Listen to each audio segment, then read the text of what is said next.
Yo tout le monde, j'espère que vous allez bien. On se retrouve cette semaine pour une nouvelle vidéo et j'avais envie de vous parler de la Renault Super 5 GT.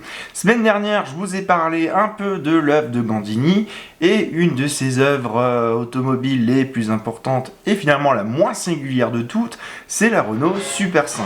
Alors au lieu de faire toute l'histoire précisément de la voiture, j'avais plutôt envie de vous parler de la version GT Turbo. Alors, il faut se remettre un peu dans le contexte. En 1984 apparaît la Renault Super 5 qui prend la suite, vous l'avez deviné, de la R5 apparue en 1972. Alors, Renault est face à plusieurs dilemmes. Tout d'abord, la Renault R5 disparaît après plus de 10 ans de carrière et surtout plus de 5 millions d'exemplaires. Surtout en fin de carrière, notre pauvre petite sorcière va se manger un mur qui prend le nom de Peugeot 205. Alors, Renault est face à un dilemme, soit repartir d'une feuille blanche pour réinventer sa citadine, soit finalement de reprendre la même chose et de l'évoluer en douceur. Et c'est donc ce choix qui va être fait pour la Renault Super 5. On a en fait une R5 en évolution, d'où son nom, la Super 5. C'est une voiture techniquement qui évolue complètement, mais dont le style reste figé. En fait, c'est une recette qui est pourtant très connue dans l'automobile, puisque c'est la recette qui est appliquée par Volkswagen depuis quelques années avec la Golf.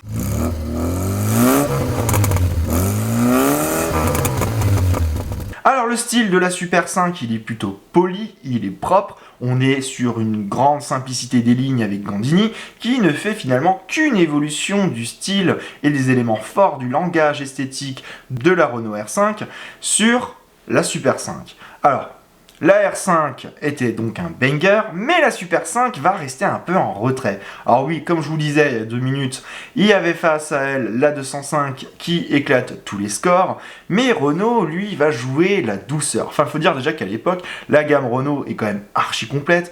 On parle quand même de la R4 dans la gamme, donc la R5, la Super 5. Il y avait aussi, dans une autre mesure, la Rodeo. Enfin, on avait pas mal de modèles chez Renault. Sans oublier que dans le même temps, Renault est en train de concevoir la Twingo et va aussi s'intéresser à la remplaçante de la Super 5, la Clio. On est vraiment sur une offre assez fourni chez le constructeur français. Finalement, l'histoire de la Super 5, c'est un peu l'histoire de l'actuelle Renault Clio 5. Parce que Renault, avec la Super 5, fait une évolution en douceur et dans le détail de la Renault 5.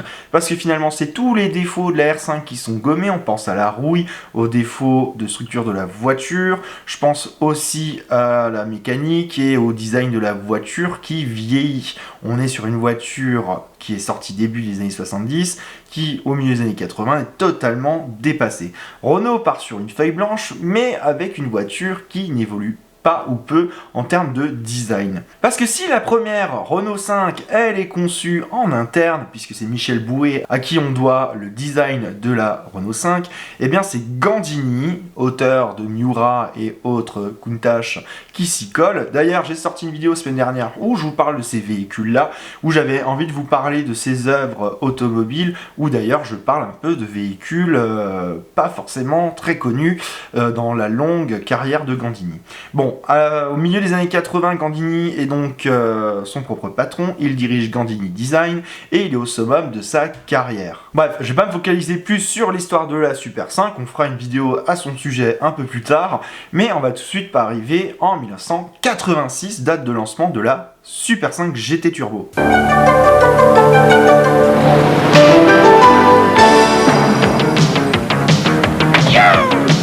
C'est parti.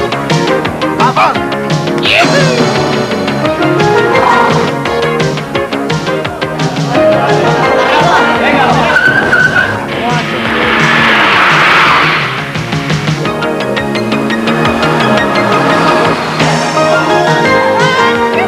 La vie, ça roule en Super 5. Alors dans les années 80, c'est l'engouement des berlines GTI. Tout le monde est touché, c'est Volkswagen qui lance ça avec sa Golf GTI, le succès des petites voitures polyvalente, mais surtout sportive. En fait, tout le monde va vouloir d'une voiture sportive dans sa gamme, c'est vraiment la grosse tendance des années 80. Je pense évidemment à la Peugeot 205 GTI, mais aussi au Citroën Visa GTI, BX GTI, mais aussi à la Fiat Uno Turbo IE. Enfin bref, tous ces véhicules-là se mettent dans le créneau du GTI et Renault doit aussi s'y mettre à son tour. Alors Renault, il n'est pas un inconnu dans les voitures sportives, parce que déjà dans les années 70, la marque avait proposé la version alpine de la R5 avec son petit bloc 4 cylindres de 93 chevaux. Puis il y a eu les versions turbo qui sont passées au-dessus des 100 chevaux. L'autre évolution des années 80 en matière de mécanique automobile, c'est aussi l'apparition du turbo sur toutes les voitures. Et alors ça, Renault, il l'adore. Il va en foutre absolument partout. Je pense au R9, au R11.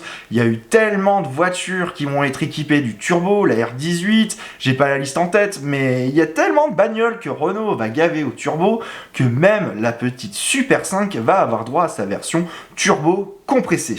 Bon, c'est pas réellement une nouveauté que la Super 5 va passer au turbo, et je vous rappelle que quelques années auparavant, début des années 80, Renault va doter la R5 déjà d'une version turbo avec l'Alpine Turbo et la Lauréate Turbo. Donc c'est pas vraiment tout neuf. Alors sous le capot, la Renault Super 5 va s'équiper d'un 4 cylindres qui est finalement repris parce que les mecs avaient pas trop envie de se faire chier et je pense qu'il fallait faire la voiture à l'économie.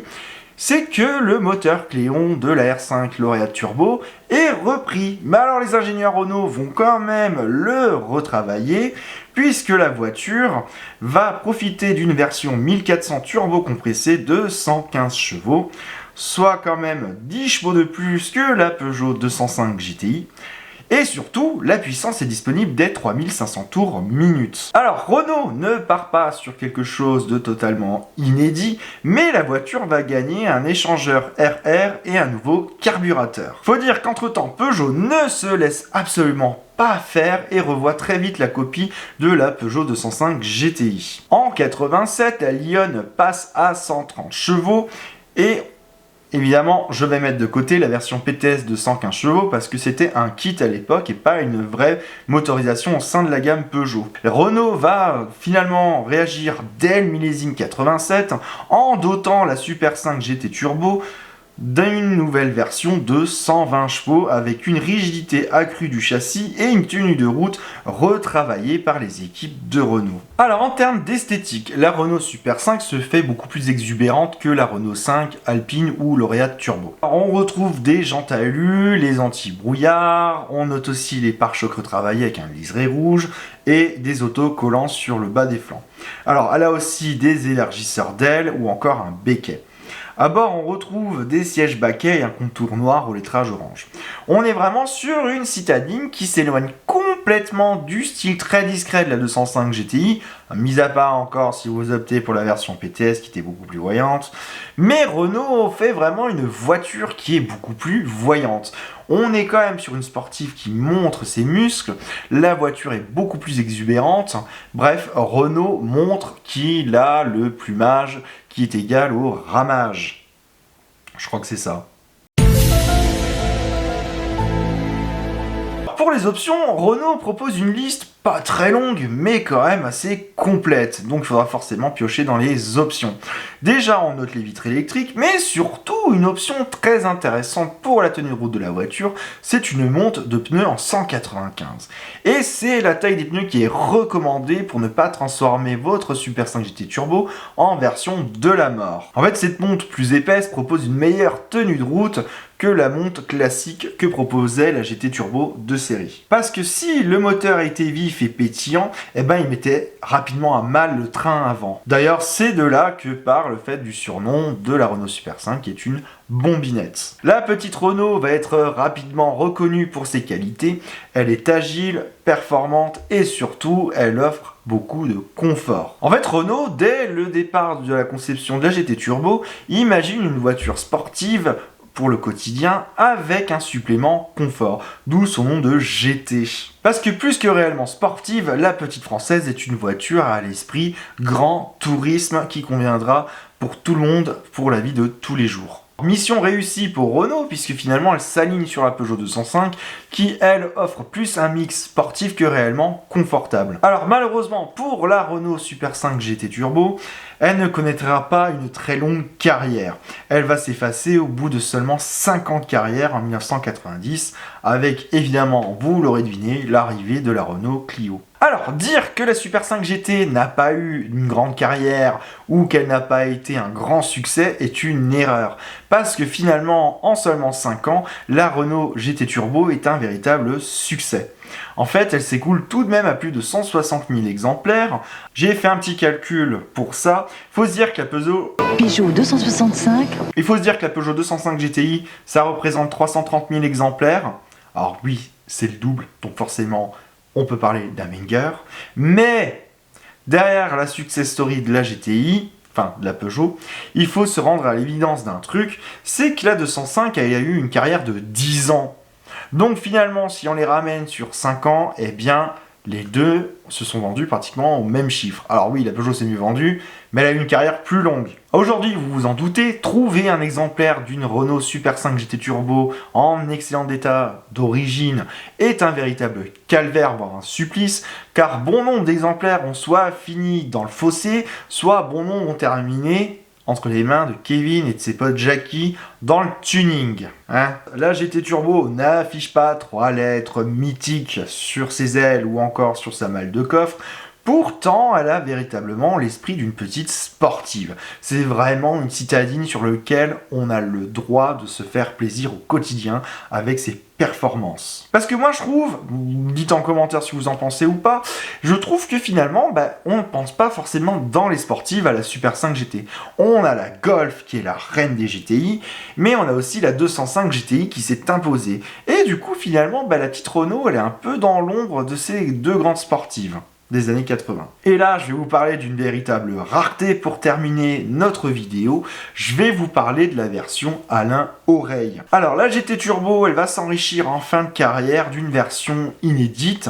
C'est la seule série limitée d'ailleurs de la GT Turbo. Alors, on parle quand même d'une version qui se rapporte un peu aux versions de la 205 avec les griffes ou l'élément. En 1989, la GT Turbo prend de la bouteille et sa fin de carrière est proche. Pourtant, Alain-Oreille remporte le championnat des rallyes en groupe N, c'est-à-dire les voitures de production. Victorieux, donc, Renault offre une édition limitée de sa citadine sportive. La série limitée, elle arrive quant à elle en juillet 89, soit le millésime 90. Elle n'a de limité que sa peinture et son nombre d'exemplaires au final. Alors la présentation, elle est spécifique à la livrée. Elle est déjà bleue, le bleu 449 qui réapparaîtra plus tard sur la Clio Williams. Ces jantes Speedline qui sont aussi peintes du même bidon de peinture. En fait, finalement, la Super 5 GT Turbo Alain-Oreille, elle a rien de spécifique, mis à part sa peinture et sa sellerie. Les bandes décoratives disparaissent de la voiture et elle paraît plus chic que réellement sportive.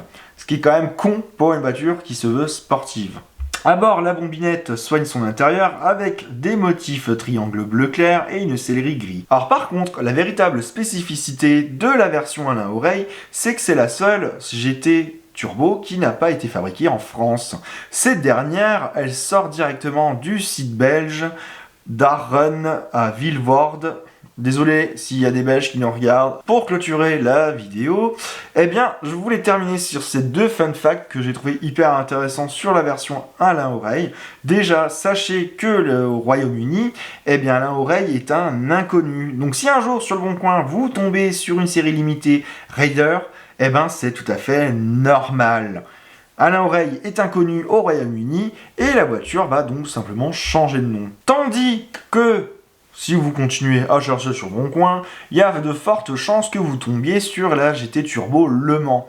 En fait, la version Alain-Oreille, dès qu'elle traverse la frontière suisse ou allemande, eh bien, lui aussi, notre pauvre compétiteur, est un inconnu là-bas.